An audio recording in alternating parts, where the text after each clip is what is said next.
Ini hari ketiga kita panen guys, tanggal 19 Januari 2023. Hari pertama kita dapat 6 guni, hari kedua kita dapat 4 guni, hari ini mudah-mudahan kita dapat 1 mobil. Karena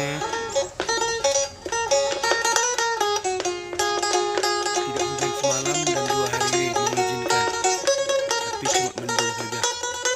Mudah-mudahan bisa 1 mobil dan kita bawa karung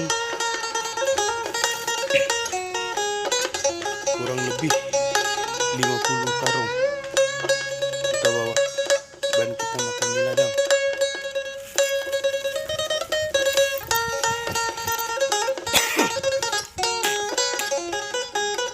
Itulah suasana di bawah.